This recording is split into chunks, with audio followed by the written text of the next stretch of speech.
Okay, we are back. Let's hop right back into it. So gonna be team. I'm just gonna call them Team DC versus Team AC because ACDC. Haha. Anyways, um, let's take a look at the matchups. Neagat versus Frugs. Neagat is the favorite for sure. Frugs is new to the game. TheFighter versus AC. AC is obviously in a better position, poised to take that. Glaba versus DESTROYcall. I'd say DESTROYcall is favored, but glaba definitely has a chance, I'd say. And then Satocastor versus redDain. I'd say this is a redDain favored map. Probably gonna win it. And then Deathstroke versus Max. I don't know who Max is, honestly.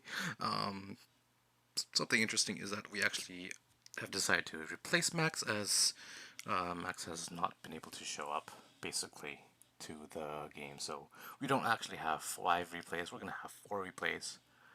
But yeah, let's hop right into it.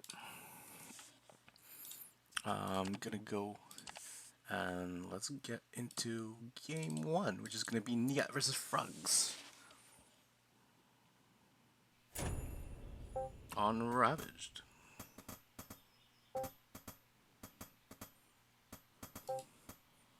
Alright, so Neagat is pretty standard, pretty standard player, I'd say. Mostly plays Rax into mech. Mostly Rax, actually, instead of mech.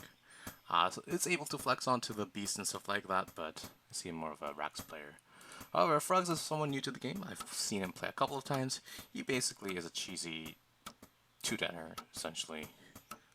That's kind of my perspective of him. So newer to the game, does I think a diamond Zerg, if I'm not mistaken. So yeah, we'll see how it goes.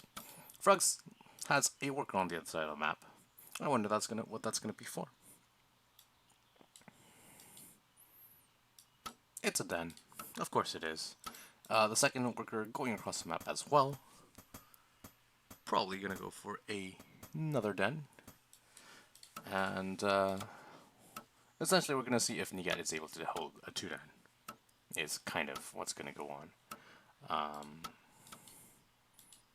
Is the second den gonna be over here? Yes. Yes, indeed. So, I guess this is a bit of a mistiming for Frugs, I think. Ideally, you want your den to be in a similar location, or maybe you don't. A similar location, then if there's a lower chance of either of them being discovered, whereas if you split them, there's a higher chance that one of them will be discovered, but maybe your opponent says, oh, it's just the one den. I don't know. It could be something like that. Who knows? But yeah, it's going to be essentially a 2-den, and we're going to see if Neagat is able to hold that.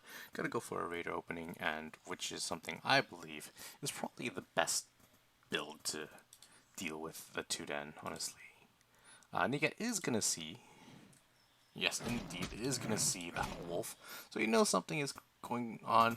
Going to immediately pull a worker down to the low ground. Given the timing of this worker, probably going to be a tower. And yes, it is going to be a tower.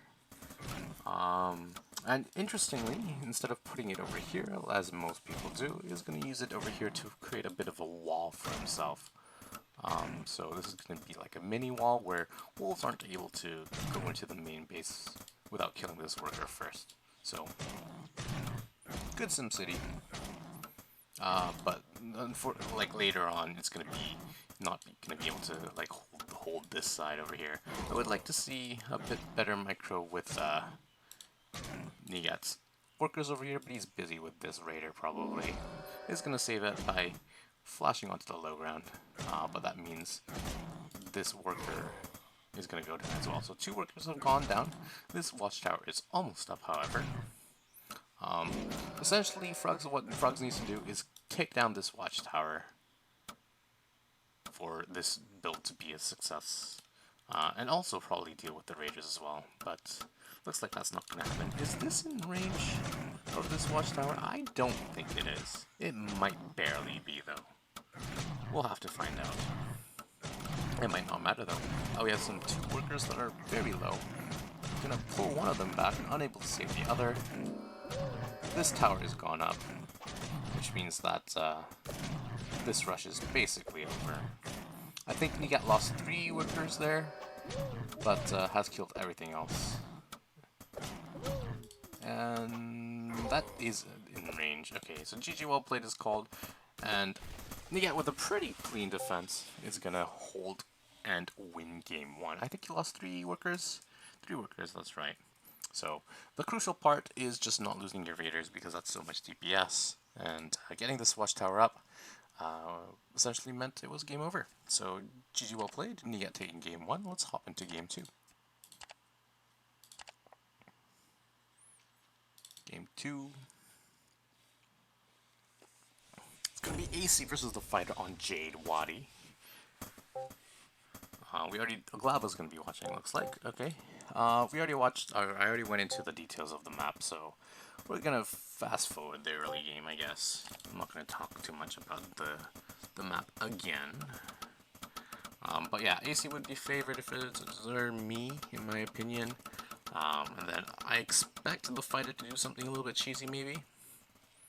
Maybe go for some sort of a... Like, I actually, if it were me, I would expect the fighter to do some sort of really cheesy thing, like a werewolf rush or anything like that, but looks like he's not going to do that. Let's get back into the game, I guess. That's half speed. Here's the full speed.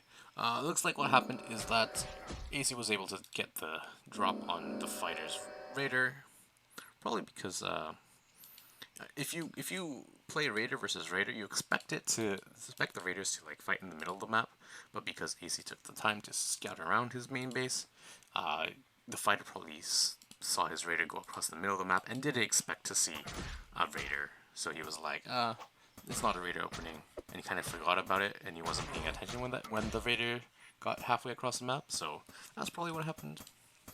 Aicy is able to take down a Raider and also has taken down a Archer as well. So a good start out of Aicy. Well done. And with that good start, Aicy's going to take a really quick third base. This is exactly what I would do.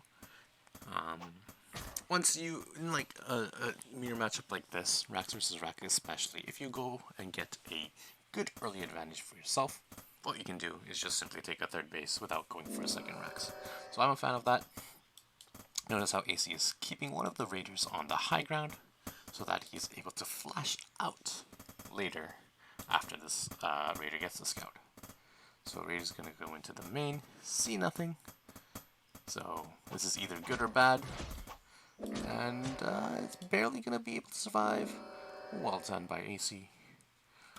If Aicy sees no tech buildings in the main, no production buildings, he's probably going to assume it's going to be a third base. So I would expect him to go check the third base. Which he does. So now Aicy knows he's just ahead. And yeah, this is just really good for Aicy. His third base is quicker, and he probably knows he's a better player, or he thinks he's a better player, so pretty good. And also he's going to transition into Wolves, which makes sense in my opinion. It's a larger map. You generally want to be playing very quickly with a fast mobile army. I agree with this. I think this is a good idea, and especially because Aicy is probably more familiar with the beast playstyle, so I do like this. Gonna go for quick upgrades as well at the same time, so things are looking pretty good.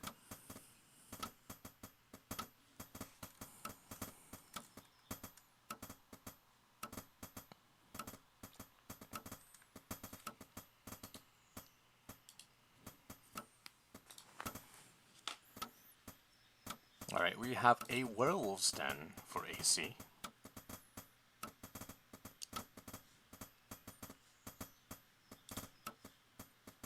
So it's going to go into Werewolves. This Raider of the Fighter is probably going to come in and do as much scouting as it like. So it's going to see the Animal Testing Lab, and that probably tips him off to that this is going to be a Beast transition, which is uncommon, but still, you know, this should give him all the information that he needs, even if this Raider is unable to get out, which it barely will.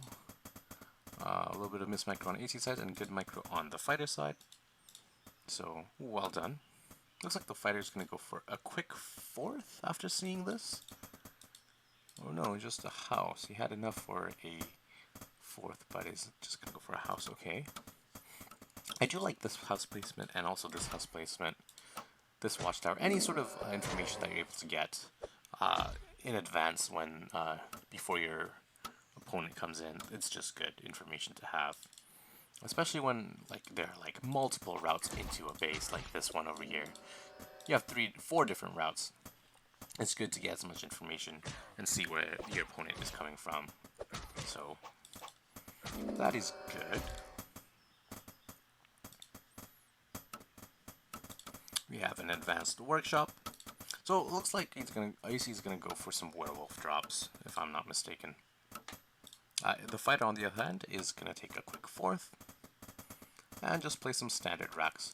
I do like how diligent Aicy is being with his scouting, having a raider over here, having a raider over here, just trying to see as much as possible. The fighter, unfortunately, is unable to catch that, although you really could have. Instead, just move commanding rather than A moving. But we have a Mage's Guild as the tech of choice from the fighter. We'll see how this goes. Theoretically, Mage's Guild can work against like werewolves and stuff like that, especially because of the slow field.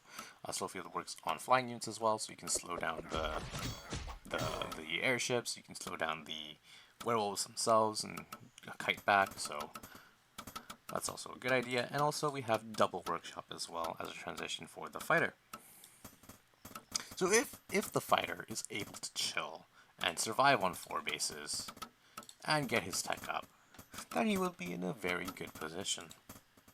However, Aicy is probably not going to let that happen. Going to try to aim to do as much damage once he gets a handful of werewolf drops up. He's probably going to look to drop the catapults, or sorry, the airships, onto the archer army. That's a bit of an interesting thing, where the fighter had this on hold position, so he wasn't able to deal with this worker. A small squadron of units over here, gonna start attacking this house. We have some scouting wolves going across on the outside of the map. Yeah, and then Aicy's probably just gonna pick 2 of these werewolves up and drop them on top. Excuse me.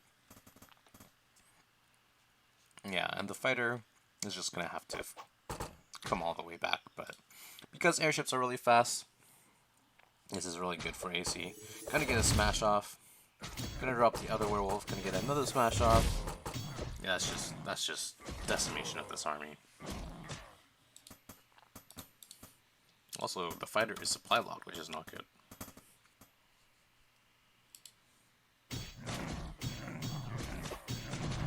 Yeah, there's not much really. Oh, gonna take this down. Well done. So that's a free werewolf kill. So ideally, you want to be able to like target down the airships before they come. But if this one's full health like it is, there's not much you can do with it. I'm gonna drop them down. The fighter says, "Give me a break." A nice smash out of Aicy.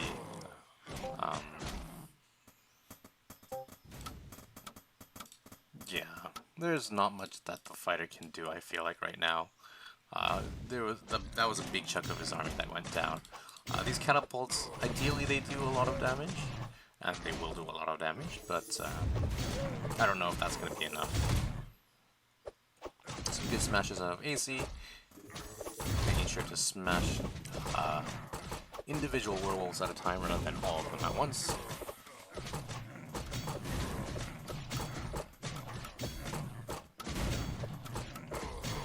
Looks like Aicy's gonna be able to push through. The fighter was a lot greedier than Aicy, but just didn't have the proper scouting information, I feel like. I don't think he knew that it was... Oh no, he probably did, okay. I don't think... Well, I guess he didn't expect it. Or maybe... I don't know. Maybe he shouldn't have went for the Mage's Guild. And went for just these workshop a little bit quicker. But yeah, things are looking pretty dire for the fighter. A valiant effort, but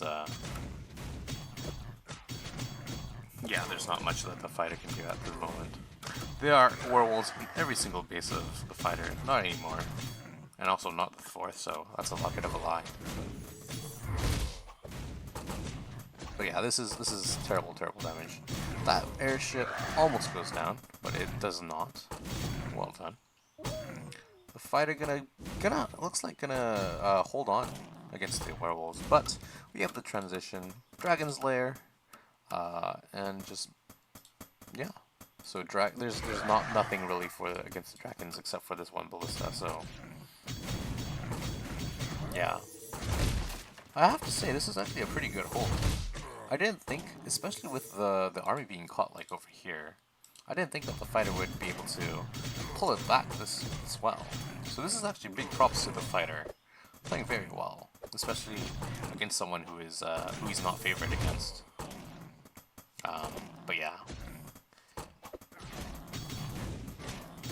this werewolf's gonna smash the mineral line, do a ton of damage against the workers.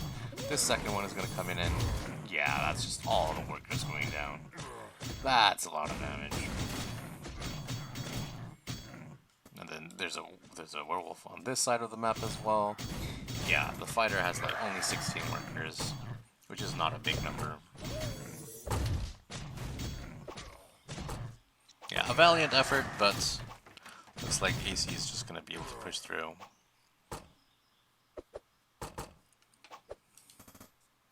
Yeah, and there's the dragon transition as well. And Aicy's gonna go for a, what is this, a fifth base, a sixth base, a fifth base.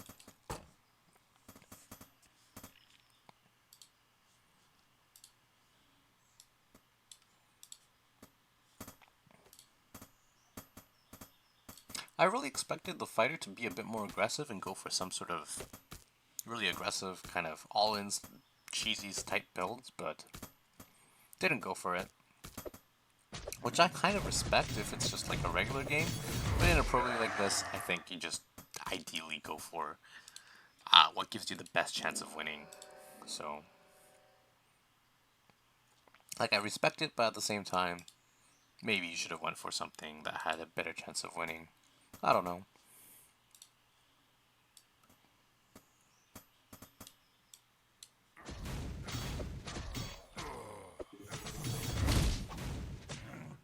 Yeah, the longer this game goes on, it's just more,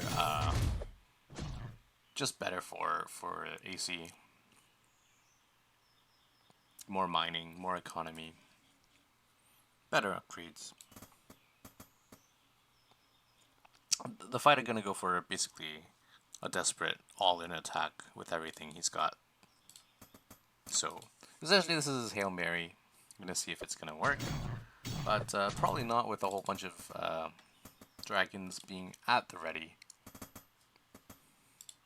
I do like how it's multi-pronged, so like he has a portion of his army over here and a portion of his army over here. But maybe for like an all-in play like this, maybe it's better just to do it all in one place. I don't know. But yeah, here comes the dragons. There's no answer to these dragons. These dragons are just gonna free fire and completely destroy this. He has one ballista, but what's one ballista gonna do against, what is this? 13 dragons. Not much is the answer. And then the werewolves are gonna clean up this side of the map along with 3 dragons over here. And yeah, that's gonna be essentially the entire army of the fighter. Gonna go down.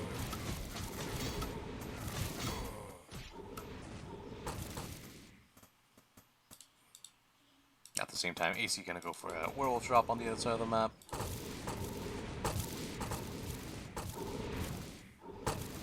The fighter doing his best, but as that airship falls, along with it, fall the ballista and the hopes and dreams of the fighter.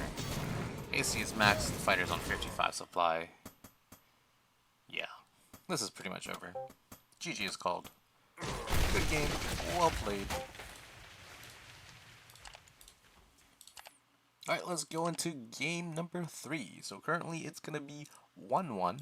We're going to head to Glaba versus DESTROYcall on Cursed Temple. Alright. Glaba I see as more of a beast player. DESTROYcall is pretty flexible, but mostly used to play a lot of beasts, but these days he's playing a lot more like Rax Mech, anything that really gets him a win, honestly. I feel like DESTROYcall is a very well prepared player, has good builds for a lot of maps and like players as well, so expect to see something very like sharp out of him as well. Yeah, so we have a workshop expand, and just looks like probably a raider expand.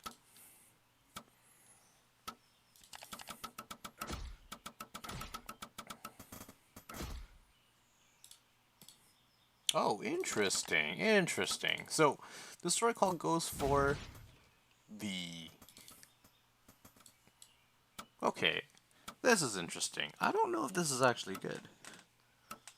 I actually don't know. Wait, why does he still... Why is his castle still timed at a similar time as Glaba's? You didn't make a worker, a unit first, and yet... That's weird. So DESTROYcall didn't go for it. He skipped the first unit out of the racks, went for a quicker castle, and yet his castle is still pretty much the same time as Glaba's castle. Is that a mistake? What? I don't know what happened. I think I kind of lost it, but I think that's a bit of a mistake. Maybe. I don't know. Maybe it is. Maybe it isn't. But yeah, it looks like DESTROYcall gonna go for archers. So it's a bit of an archer build. Archers are alright against mech, especially in the early game, but as it goes later and there's more catapults and stuff like that, it gets better for the mech player. So it looks like going to be 2 Gatlings into a catapult. No tech building yet out of Glaba.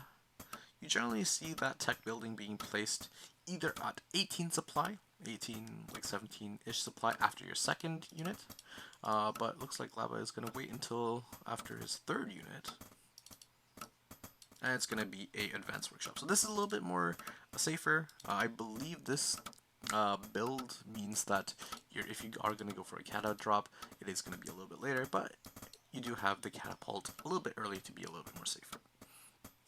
I don't think Glaba has any idea what's going on the other side of the map. So, generally in a game like this, if you're not scouting your opponent, you generally have like a game plan in mind.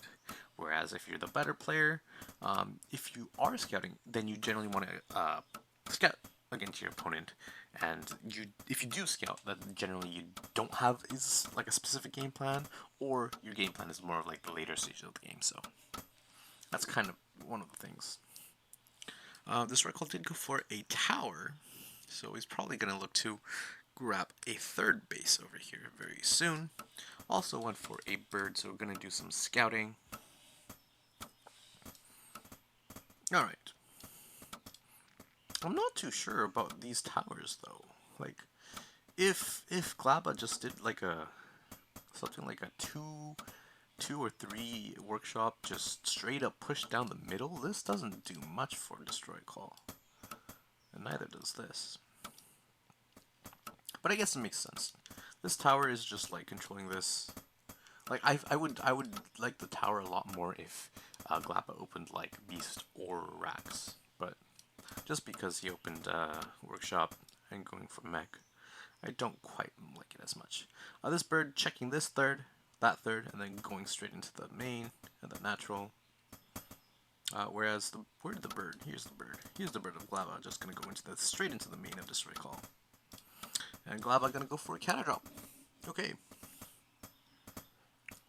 We'll see how much damage that is gonna be able to be done with that catapult drop. This bird is gonna see some of the archers. So one thing you can do if you are gonna go for a bird and a catapult drop is you can put the bird like somewhere over here, as far away from your catapult drop as possible. And then so like you draw the archers away from your opponent.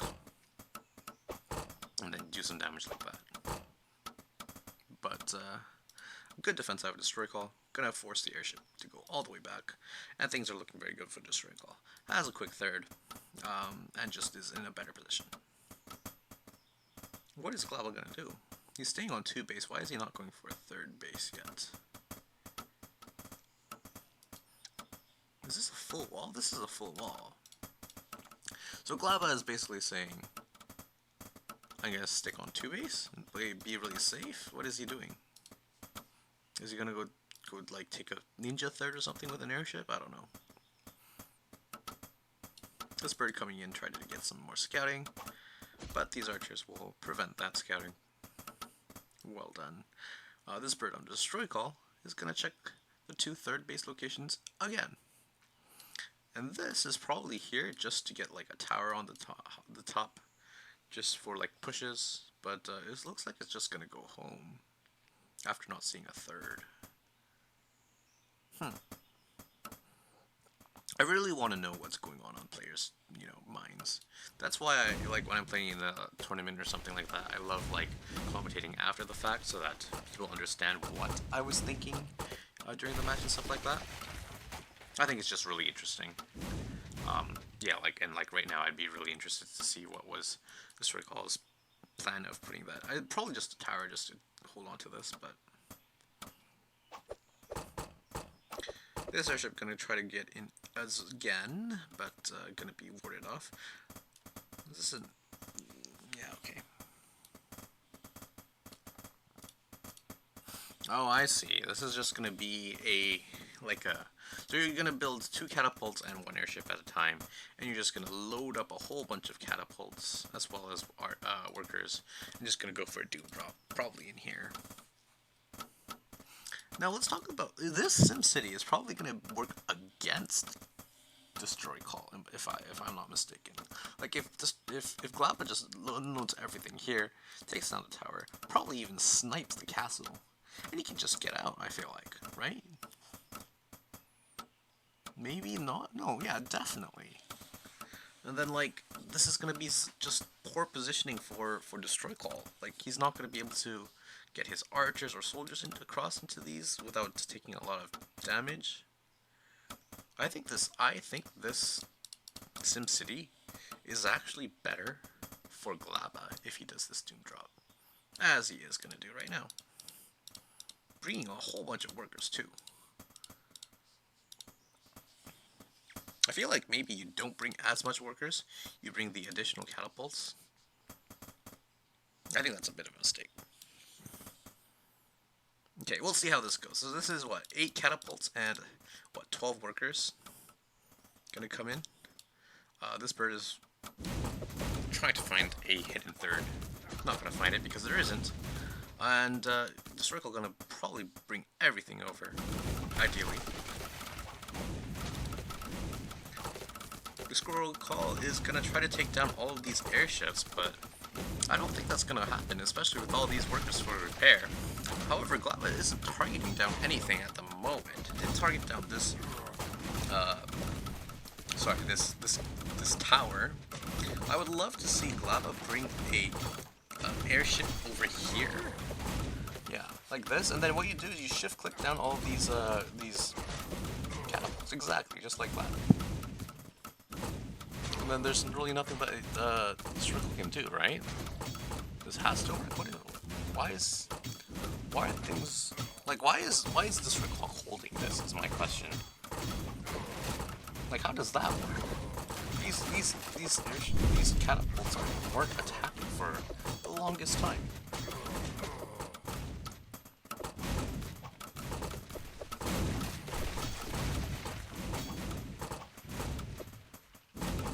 What are these shooting at?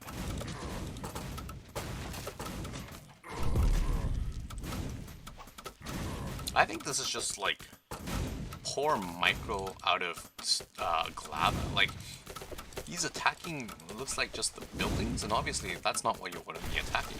You want to be attacking down these catapults. You want to be taking down anything but the buildings. Yeah. This is just better micro out of DESTROYcall, I feel like. That's just unfortunate. This was a very interesting build, though. I'm really curious how this would have worked if glaba had been a little bit better with his target fire with catapults. I feel like it could have done so much. It had so much potential, I think. Maybe if you bring the 2 extra catapults faster, Maybe he was busy, like, continually ferrying these airships across. That's maybe why. Yeah, I think this could have gone a lot better for glaba if he had microed this a little bit better. And also, he probably didn't need to bring as many workers as he did. But yeah, this is a very well held by DESTROYcall, using the ballista and the airship to buy as much time, try to pick off as many airships as possible, and then just bringing his catapult over. If DESTROYcall had gone for Beast and like didn't go for this workshop and this workshop and didn't go for catapults, then this would have been devastating, especially with the number of workers that glaba had. You could have like built like a wall on top of this, or like something like this, and then it would have been pretty much lights out. But good defense out of DESTROYcall. And yeah, DESTROYcall is basically in a commanding position. Glaba has to destroy his own house to get out of his base. DESTROYcall's been mining for longer and has been mining more, so yeah, mad props to DESTROYcall for holding that very well, and a little bit unfortunate for glaba for not microing his catapults as well as he could have, I think. Glaba gonna stick with it though, gonna take a third of his own and try to do some damage with this catapult drop, it seems like. Whereas DESTROYcall is just going to march across the middle of the map. Or the bottom side of the map, I guess. Not quite the middle. There's not much at home. We have a handful of Gatling guns and 2 catapults. 2 more in the main. We have these catapults trying to do some damage. Does he have? No, he doesn't. So it's not going to 2-shot. He's going to have to not be able... So DESTROYcall is going to be able to respond in time, potentially. Very well done. If he had the upgrade, then it would have been like 10 more workers there. I would have died. Alright, glaba trying to break this over here. Might be able to. But this is a pretty big choke. Yeah, I don't think that glaba's going to break this. He doesn't even want to stay. Does DESTROYcall? He's just going to leave. I don't mind that. Especially if he knows he's ahead, right? There's just no reason for him to stick around and like potentially lose that fight. Smart decision making, and DESTROYcall is just going to take this upper fourth base, excuse me. I do like that because it's just longer distance if you want to push down the middle. So like here it's just like literally right there, but whereas against mech, right, big push, you have to go a long distance to get to that base. So I think that's a good idea. Glaba gonna go for another cata drop, but DESTROYcall is ready in his main. And also DESTROYcall going to go for some invisibility. Does he have any priests out? No. So generally you want to go for priests first and then invisibility, so this is a bit of a mistake I feel like. Glaba's gonna walk into a tower and walk away, or fly away I guess. And yeah, okay, DESTROYcall has just way too many catapults. There's how many catapults is it? 14 to 11. Actually, that's pretty close. It's not as bad as I thought it would be. But yeah, once you have this high ground over here, and you're pushing into this is gonna be really tough for glaba to hold. Gonna do as best as he can with the airship and the micro, but I don't think this is gonna be feasible to hold. DESTROYcall's catapult is going to delete that tower and continue to walk forward. Roll forward, potentially. Going to target fire the castle. I don't mind that, that's a pretty good idea. Glaba coming in on the side with these Gatling guns, trying to draw some fire away. And try to do some damage from this side, but at this point it's just a numbers game. And yeah, despite a really innovative build out of glaba, I think this is pretty much over. DESTROYcall is probably going to completely clean this up. Especially with the high ground over here.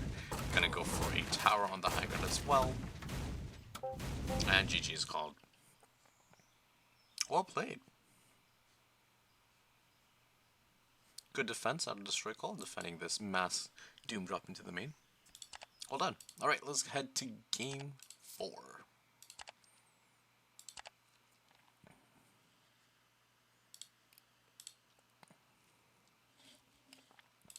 Game 4 is going to be on Xenos. It's going to be Satocastor against redDain. So Satocastor and redDain, I feel like, are more new to the game compared to some of the other players. redDain coming from StarCraft 2. redDain is I believe, a Protoss player. I think a Masters or Grandmasters Protoss player, if I'm not mistaken. So definitely has the mechanics, has the... Oops, that's a bit of a mistake. Has the, I guess, the base skill to be a strong player, but obviously not specifically like used to Littlewargame, I feel like, so there's probably going to be some issues with game knowledge and stuff like that, so you know, maybe not knowing how to respond to certain cheeses and stuff like that could be a potential issue. Satocastor is someone I don't know very well either, but I've seen them online on Littlewargame for a little bit longer than redDain, so I expect them to be a little bit, I guess, more knowledgeable about the game, but might not be as good mechanics-wise, skill-wise. So we'll see how it goes. Looks like we have a Rax opening out of Satocastor, and redDain is going to go for a Rax opening as well. A little bit behind just because he pulled his workers by mistake at the beginning of the game. And let's speed it up. Don't cheese me, please. So Raider are opening on both sides. redDain gonna scout around a little bit, and we'll see how it goes. We have a quicker. So we had a quicker castle for Satocastor.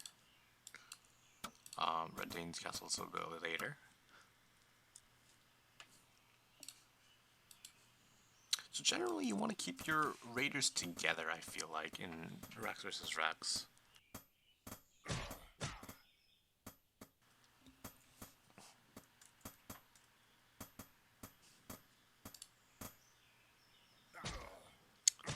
Looks like Satocastor and redDain gonna have a bit of a micro battle over here. One raider falls for Satocastor. No, sorry, redDain, excuse me. No, Satocastor. Yeah, that's right. And then if he blinks, he's going to be able to catch that. Doesn't need a blink. Doesn't need a flash. So it's 1 for 1. Even trades on both sides. And we're just going to settle into a bit of a mech game.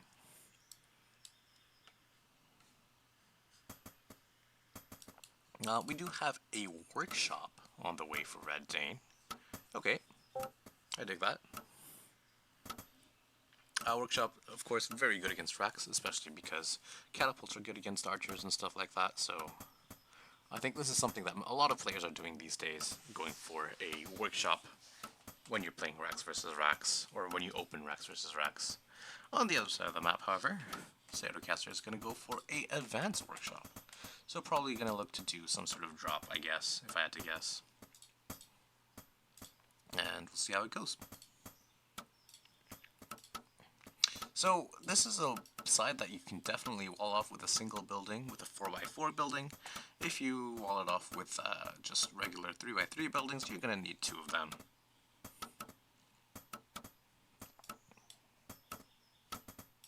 I wonder what he's going to try to drop. I guess raiders and archers or soldiers, if I had to guess. Right? Going to probably go into the main and drop it into the main. We have a mill. Okay. So it looks like redDain's gonna go for gyros. I don't know how that's gonna fare, but currently there's nothing on the side of Satocastor that shoots up, so definitely has potential to do a lot of damage. Looks like Satocastor is gonna posture to take a third. Okay, as I say that, instead it's gonna go for a workshop. Interesting. Okay, so we do have this airship. And I like this. This raider is going to be able to do some scouting. Can't flash there because of the building placement, but is able to flash there. Well done. And is going to get all the scouting information except for this. So when you see this advanced workshop, what do you think? Satocastor should flash and get those. Unable to do so. Oh, okay. Still going to get it. I guess you expect the drop, right? You have to expect the drop. I'd like to see these, like, split half and half, or maybe just everything on the ramp over here to defend against this drop. Yeah, okay, so 3 soldiers, 2 raiders, gonna go across the map. redDain is just pumping out units, I guess. Pumping out gyros. I'm gonna take a third, looks like, with this worker. Getting a third, especially when you know, like, there's probably gonna be a drop on the way, is kind of risky, but we'll see how it goes. Satocastor also grabbing a third of his own. So I expected this drop to go into the main, but it looks like it's gonna go into the natural. And this is just an unfortunate timing out of redDain having his units out of position. Imagine how much more damage he would have been able to get if Satocastor went to the natural, or the main rather than natural. But yeah, there's nothing to do with anti-air, so this is going to get taken out, is it? Okay, maybe not. We'll see. Yeah, it looks like it's going to escape all the way back.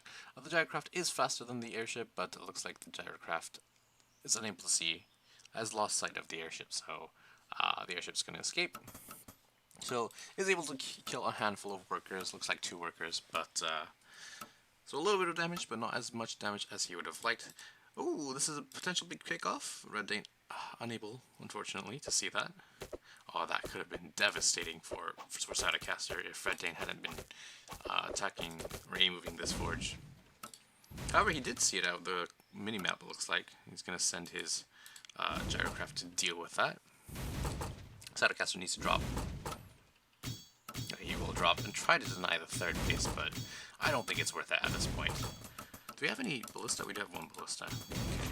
So this is, I don't think this is worth it at this point. We kind of lost it for nothing, honestly. So essentially right now I feel like Satocastor's entire build, where he went for a quick drop, did not do the damage it wanted to do, and therefore I'd say the advantage goes to redDain. redDain is going to transition with 3 additional racks, and yeah, I'm going to take a comfortable lead going into the mid.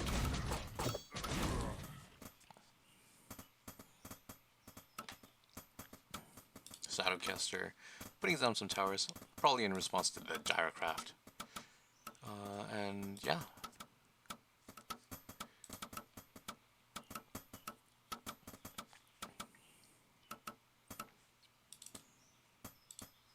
I do like this wall over here, just because, you know, you want to limit as much surface area as you can against that, against the tower, so. I expect to see Satocastor try to go for maybe a 4th base in the near future. No, we're going to go for additional racks. Okay, so now we're going to get into pretty similar situations, except redDain has these gyros to have a bit of map control, and redDain was also getting his third a little bit, like, what's it called? Yeah, essentially he's in a better position, I feel like. He got his 3rd and 4th racks a little bit earlier, so probably has more units at the moment. Yeah, slightly more units. I don't know why redDain is going back. I feel like he could have tried to do a little bit of posturing, a little bit of damage, but is not choosing to do so. Could just come home with that. However, redDain is going to go for a 5th base. No, I can't count. That's going to be a 4th base. Ignore me. That's going to be a 4th base. Yeah, so redDain content with his map control with the gyros. Just going to take a quick 4th base and play on from there. I do like that.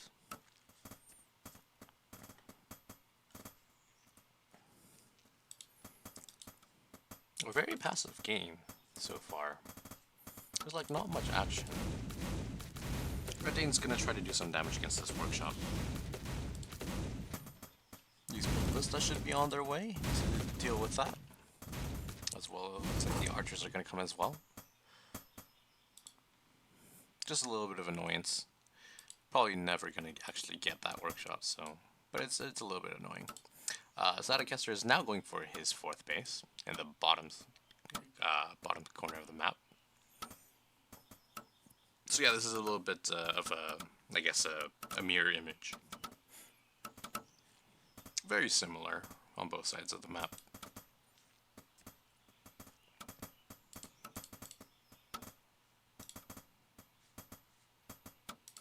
We have an animal testing lab. Is that a mistake? I bet that's a mistake. I don't think he actually wants to go for animal testing lab with 0 beast units on the field. These gyros gonna do delay this 4th base as long as possible. Some archers and a ballista coming, so these gyros will need to leave in the near future, and they will content with the little bit of delaying that they have done. At the same time, looks like Satocastor is going to try to push on the top side of the map. I think that's a good idea. I feel like both players here are very passive. They're like just content with just doing, letting the other player do what they want and just doing what they want as well.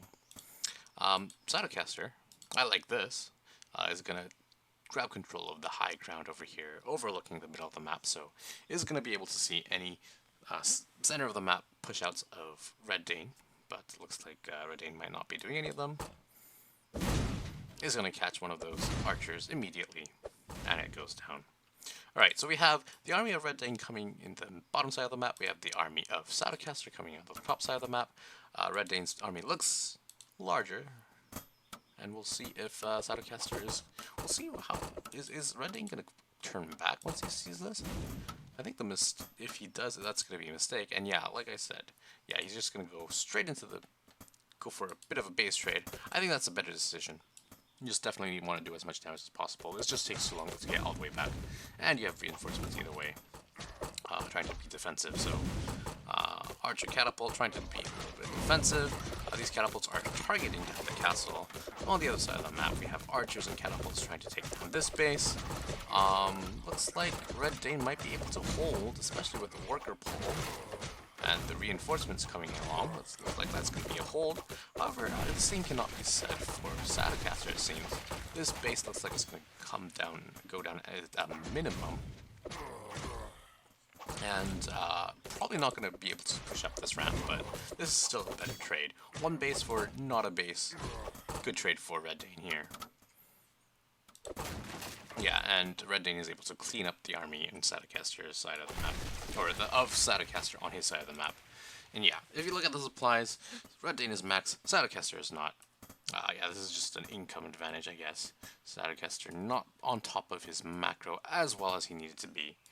And just has a smaller army, just because to show smart. I can't talk. It's been a long day for me. Please excuse me. And yeah, so this base is down. Satocastor is now on 3 bases, gonna take his 4th once again on this side of the map, whereas redDain has already his 5th base. That is 5, right? 1, 2, 3, 4, 5. Yes, that is. And then we have some gyros kind of go onto the top side of the map. We just have this army in the middle of the map trying to do as much damage. Yeah, things are looking pretty good for redDain over here. Satocastor's initial build of going for a drop into the main, or 3 raiders, 2 soldiers, 3 raiders, I don't remember. It didn't do as much damage as he'd like. It got shut down by the gyrocraft and didn't do too much. So with that, he was playing from behind, and then with a little bit of poor macro out of Satocastor, it looks like redDain is going to be in an advantage position, and looks like he is going to take this game.